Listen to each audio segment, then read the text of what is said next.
Welcome to the closing beat, everybody. How you doing today? Happy Friday. Hope you're doing well. We're financial advisors here at Jazz Wealth. We manage retirement accounts, long-term investment accounts, and we do this daily show here to keep you updated on the stock markets.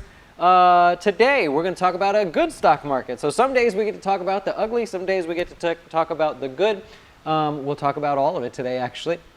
But if you look off to your right, you can see that the markets had a very, very strong day, completely erasing, and then some, all of yesterday's declines. It's kind of funny how the media actually, one day it's doom and gloom and oh my gosh, and the next day it's like, I told you, it wasn't very scary, we're all good. Just know that that's part of a bear market. You see these wild swings back and forth. You tend to see the biggest rallies in bear markets. Don't you ever notice, like, when the markets are doing just fine, how come we don't have $700 and $1,000-point up days in the Dow? Well, it's because they tend to happen in bear markets as people find discounted prices that they like. Well, with that in mind, you had the Dow higher today by 744 points. That's the headline because it's the biggest number. It gets the most attention. That's 3.25% gains on the day, 3.5% on the S&P, and 4.25%. Let's give it everything.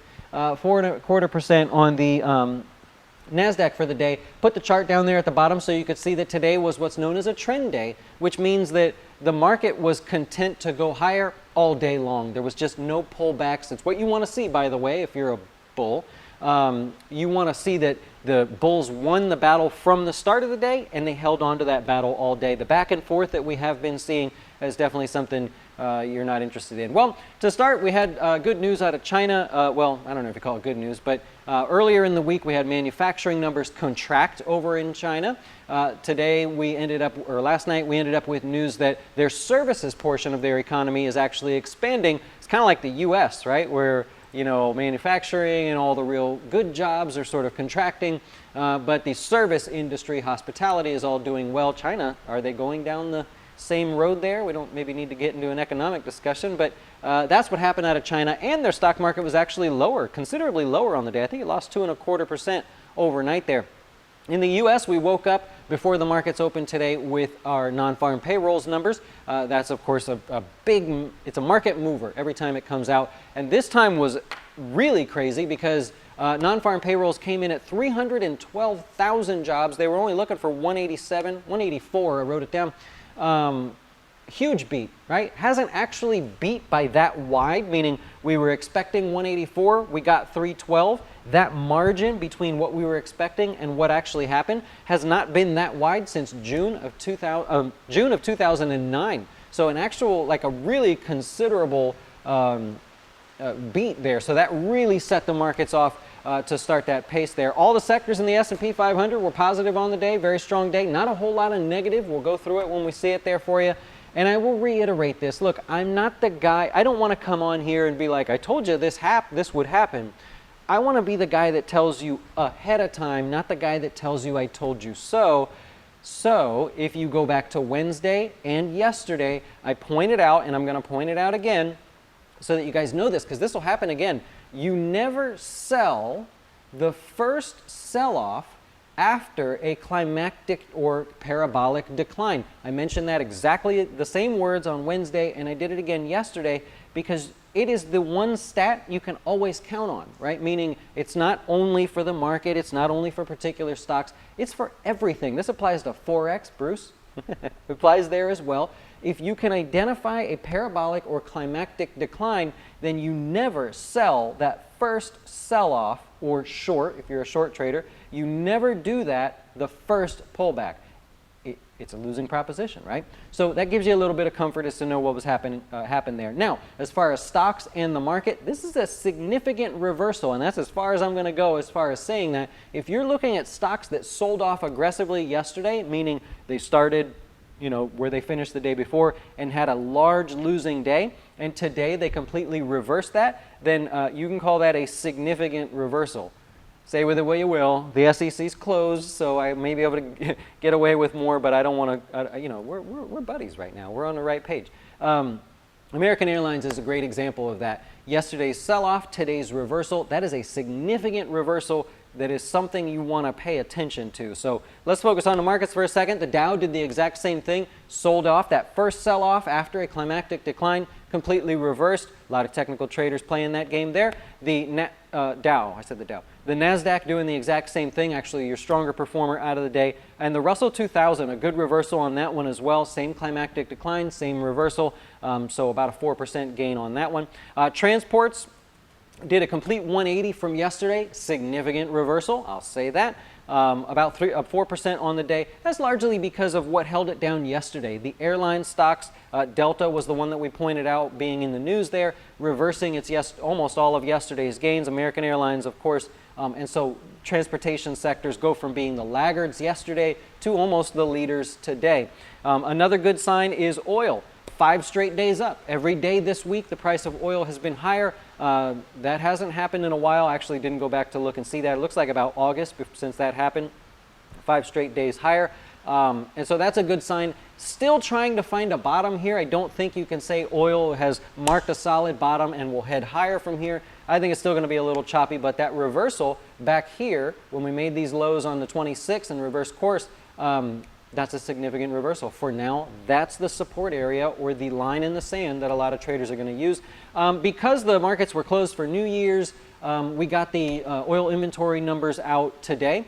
They came out 10:30 today, and there was a $4.5 million barrel drawdown in our U.S. oil supplies there. Gasoline, I think, increased a little bit. People looked the other way on that one.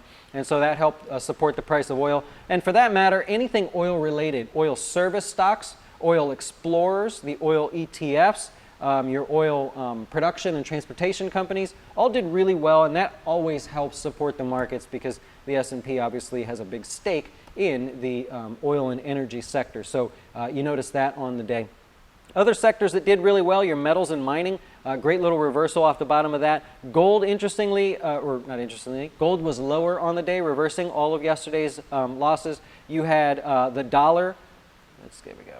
You had rates pull back, you had the dollar pull back, so a lot of that hurting the price of gold there in the short term, although it's still up on the week, so very nice there. We talked about transports, the communication services sector really well. Look at Netflix. Look at some of these names that did really well today that normally get a lot of media attention. Very nice. Home builders did really well on the day. Financials really well. Semiconductors, they're near the top of the list. Great reversal in semiconductors. Isn't that funny? Just yesterday it was like, oh no, it's over. And today it's like, who cares? It's all good. So you had a lot of upgrades and downgrades again today where a lot of the analysts, I got a whole list, maybe that could be a video in itself, a whole list, and the common theme, if you were to block out all the and we think and blah, blah, blah, if you take all that nonsense out, you end up with a lot of people that cite valuation as the key reason for their upgrades or downgrades. A good example was Intel. Did I have that on my list today? So Intel upgraded today citing valuation, a 10 PE as their reason for upgrading it, and I believe it was Bank of America. They also raised their price target to $60. So they believe a lot of the garbage is priced in that Intel will do really well even if there is more of a slowdown.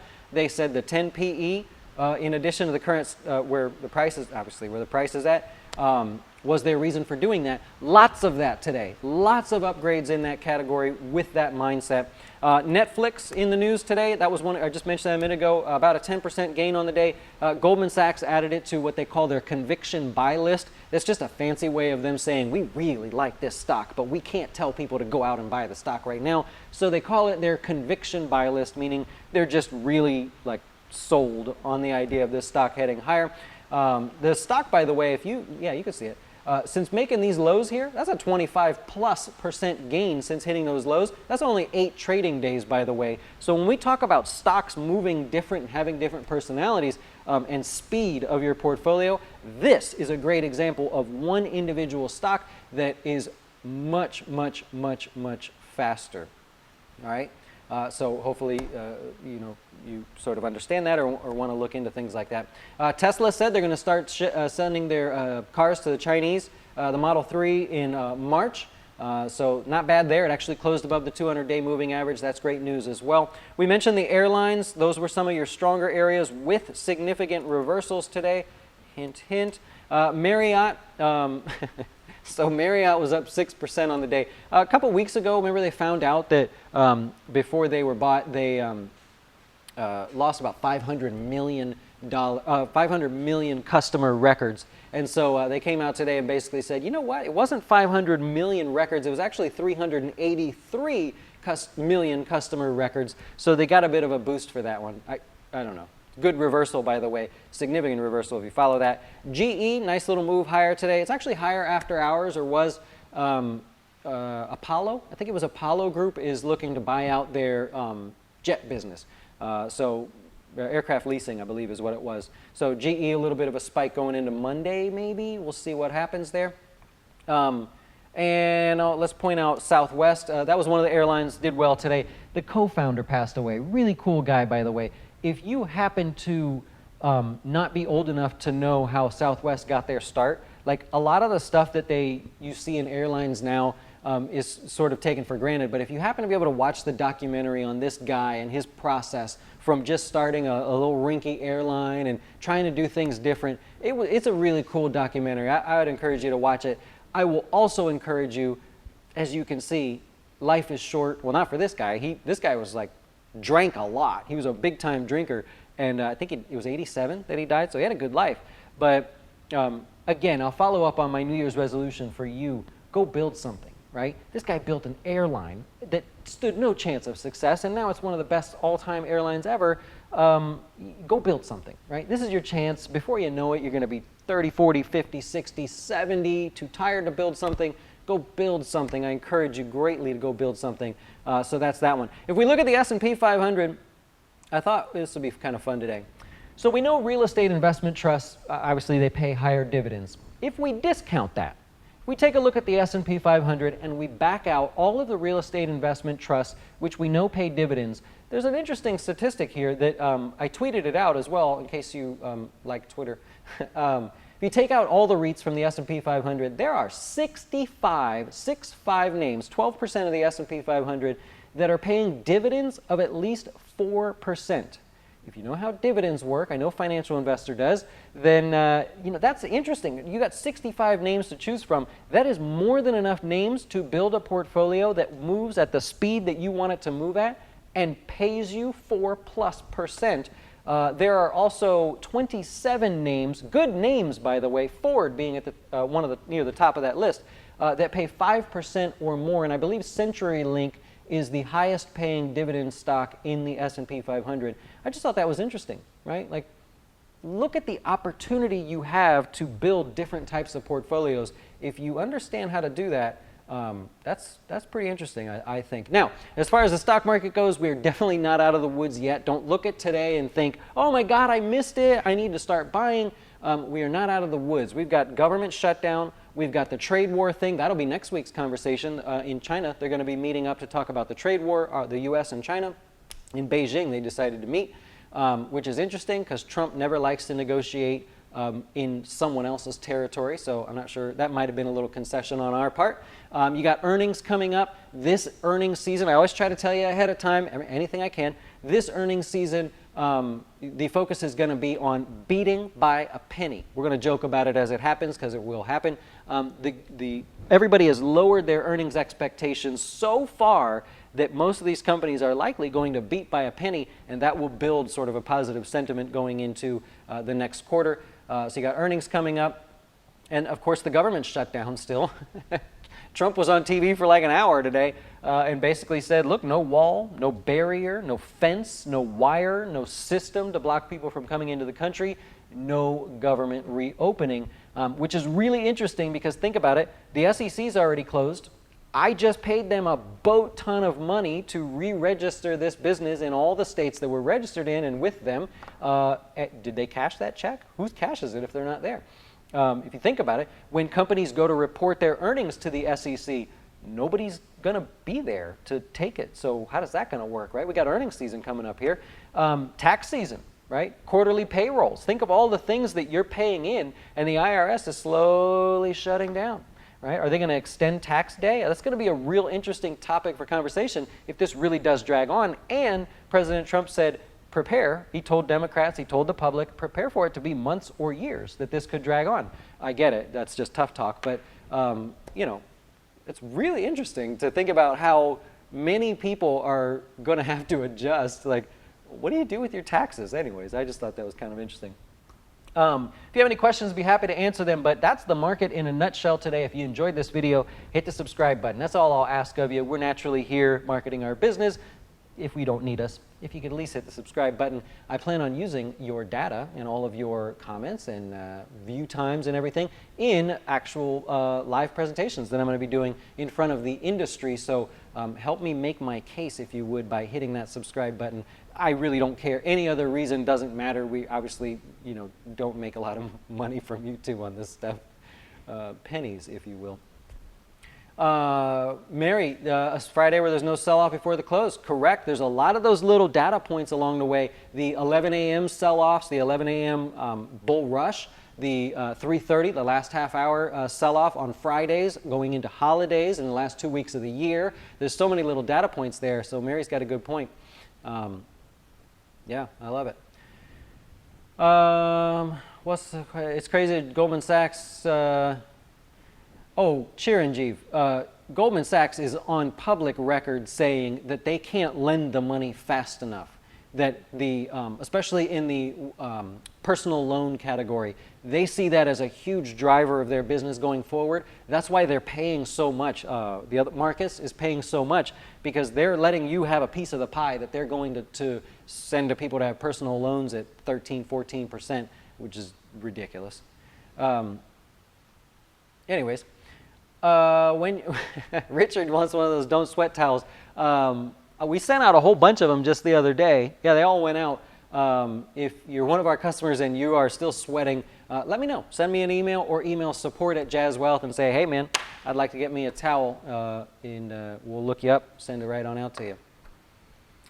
Was it weird that China threatened Taiwan saying they can go after U.S. ships?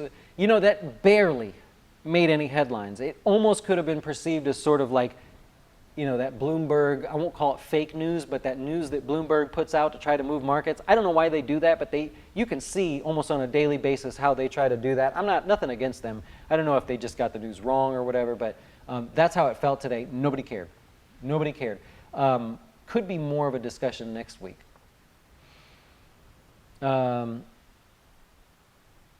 He doesn't care about Apple. Yeah, he basically said that too in today's meeting. He said, come build the factories over here. Build all your stuff over here, and he didn't care about that. Apple, I tweeted out how much they lost in their market cap. Now the fourth largest company. After just hitting $1 trillion, they lost like $325 billion in market cap.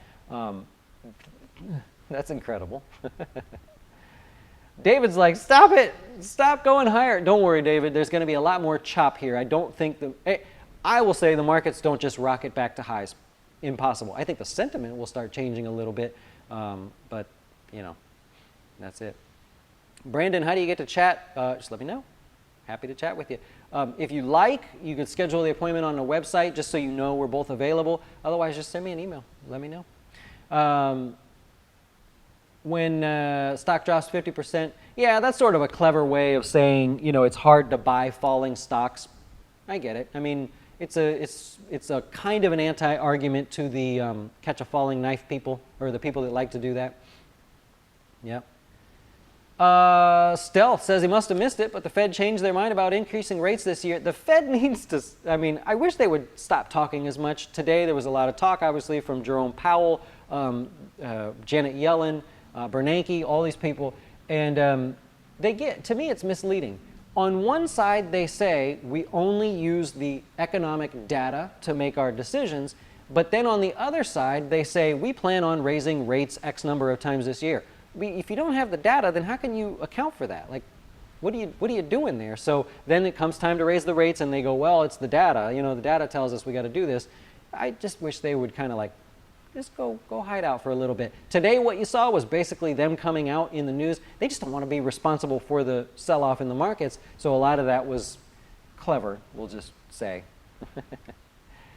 Great. Augustino, love it.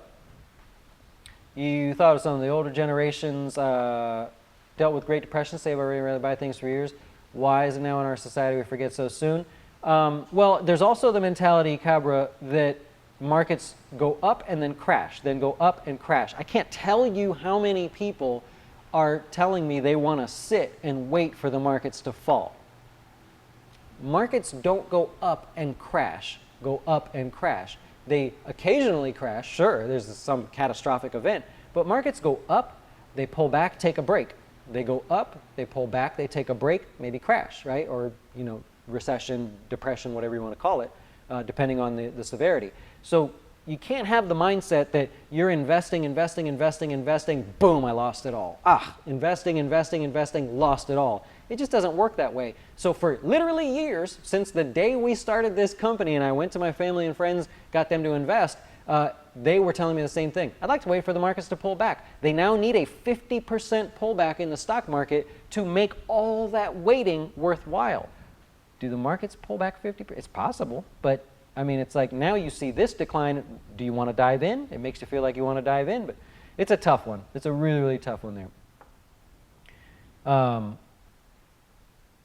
Cherry G, yeah, you think it's a little bit of batting back and forth? It really felt like that, yeah.